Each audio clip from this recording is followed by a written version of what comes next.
chicken guys are about 2 days old. Mom farrowed on 6/27, today's 6/29.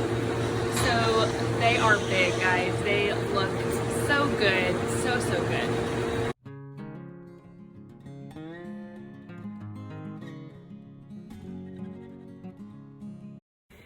Okay, so I am in our sow unit and we're still have a little bit of construction going on. I'm heading into the gestation barn. I showered in, as you can see, I have wet hair. I sent all of my stuff through the UV chamber, which helps to keep anything we want off the farm out of our farm. So pigs are really susceptible to disease. So if we come on the farm, it either has to go through the big D&D room, which is a big disinfectant room. It either has to be showered in, so like our bodies are showered, and anything we actually bring on the farm, lunch boxes, cups, watches, phones, has to actually go through a UV chamber. And it goes through a 5-minute process where it kills any germs that are gonna be just like on your phone case or on your wristwatch that you might have brought in from the outside world. Here in about 2 weeks, we're actually gonna start loading our farrowing barn. So our facility has 2 barns, gestation and farrowing. And the gestation barn is where we breed and house the sows while they're pregnant. And then they move over to farrowing at about 112 days pregnant. And they stay there in a turnaround farrowing crate until they give birth. The farrowing crate is locked in for the safety of the sow and the piglets once they start giving birth. And then I believe it is 72 hours after that the crate opens and the sow is able to then turn around and move freely. At that point, the pigs are big enough, they'd be 3 days old by that point. They're big enough to move around and get out of the way of the moving sow should she choose to just lay down.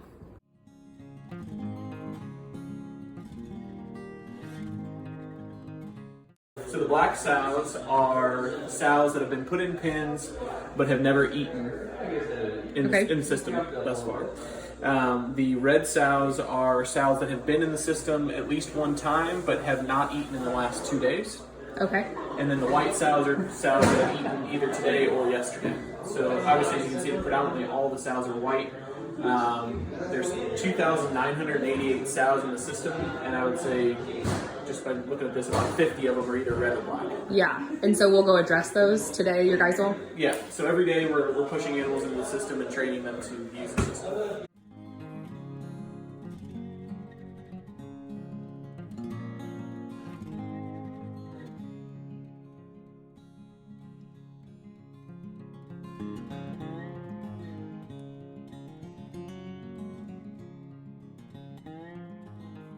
One thing I really like about the sow unit is that the girls can eat as often as they want. So she can go in and eat a pound of feed, leave, and she can go back in 20 minutes later, 2 hours later, whatever she decides, and get the rest of her ration. And she can do that as many times as she wants. So it gives her the opportunity to fill up whenever she wants throughout the day. And then our day resets at I believe at midnight.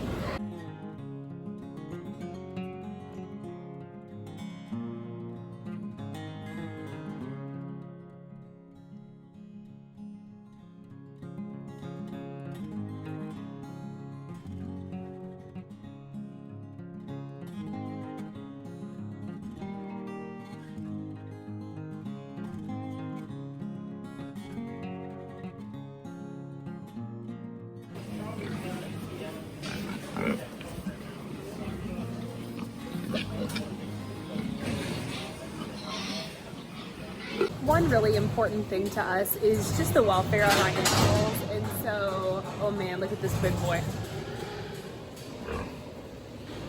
This is our boar. Boars can be really mean, so I'm always a little like timid of boars. But what they'll do with him, he's in an exposure station, which I'll show you another exposure station when I get there.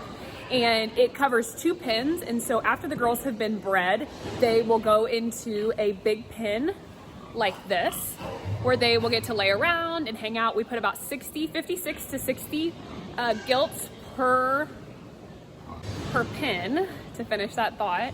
And they have 4 feeding stations, and they are able to go in whenever they want, as I mentioned before.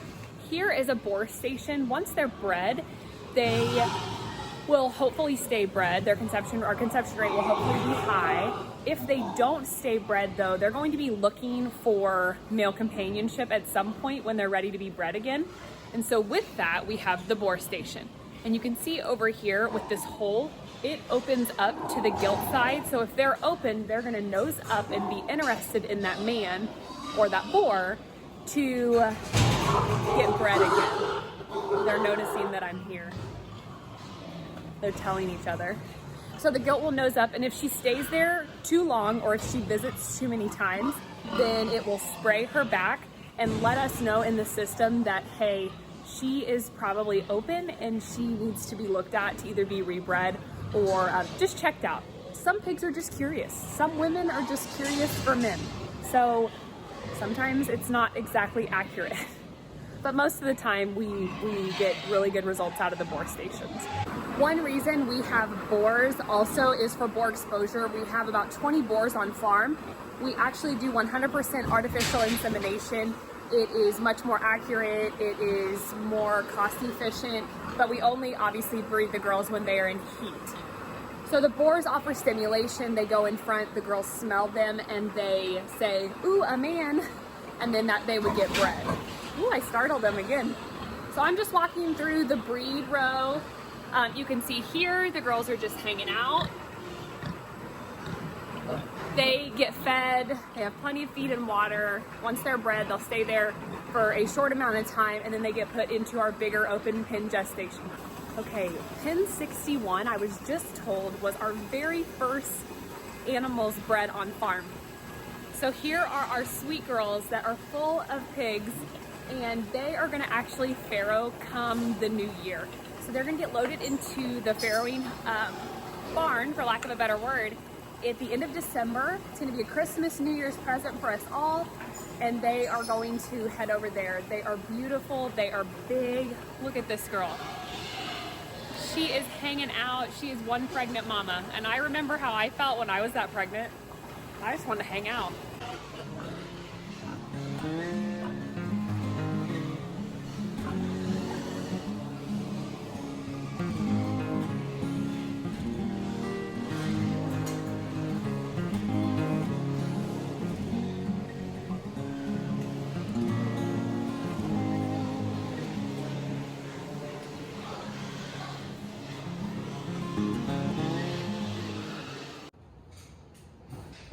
Jordan, what's your favorite part about Legacy? All of it. It's so good, isn't it? Look at the organization. Oh.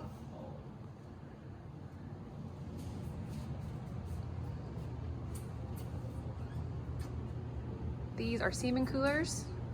It is the temperature recording sheet, so we want to make sure that this stays at a specific temperature. This one's at 62. If you open it, the temperature gauge is here in this, which is also replicating what the semen would be. And so when you have stuff in here, which there's no semen right now in here, but you want it to be the right temperature. No yawning. Sorry. Been working too much. We have washers for when we start farrowing. We're going to be washing the dry towels for the babies. This is all organized, as I will have Richard share with you, by occupation or job in the barn. And so it goes around. Each cabinet has their own occupation. So as we organize our cabinets, we do it for the employee. So when your processor comes in here, everything in this cabinet is for the processor. He knows he has his iron, his needles, his tape, his scalpels, and everything he needs for processing is in this cabinet. So he knows to only go to this cabinet. So then our next cabinet is for the breeders. Breeders come in. Basically all they have up here is their ultrasound gel. And they do that every Wednesday. So when they come up here, they don't get confused. They know what cabinet to go to. So when we come to this cabinet, this is for farrowing. So you have your wormer here, you have your oxytocin, you have your big needles for your eustromate. So if you're in farrowing, you come to this cabinet. So your next cabinet is for your pen walkers, You have all your medications in here for pen walking. You have your needles, so they know only go to this cabinet. So what it does, it keeps the employees from getting confused.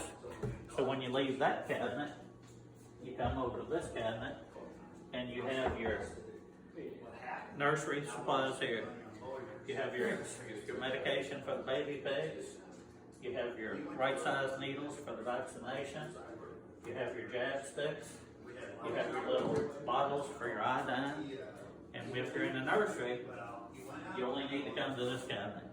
That way, if we keep it organized, you don't get confused.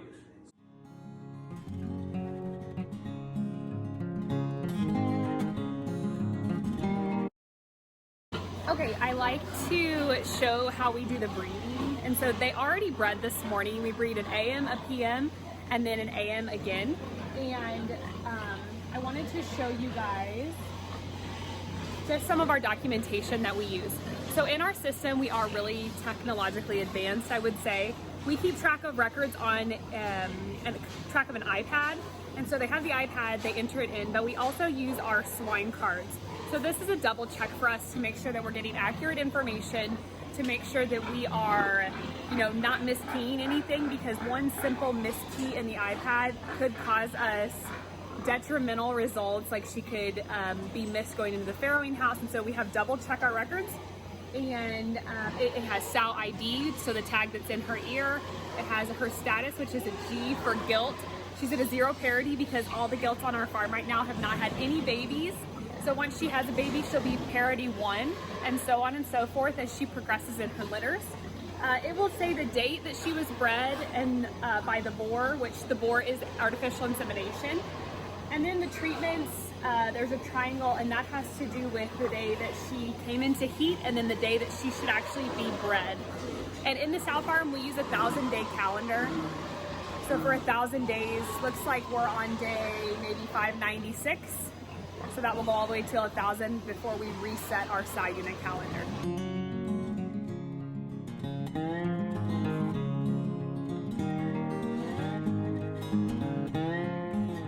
This is our breed row, and what this does for us is it allows us to keep the sow safe. We run the boar along here on this hallway to give her some exposure, and then we breed her when she's in heat only. That gets her pregnant. After a few days, she goes into our big pen gestation crates.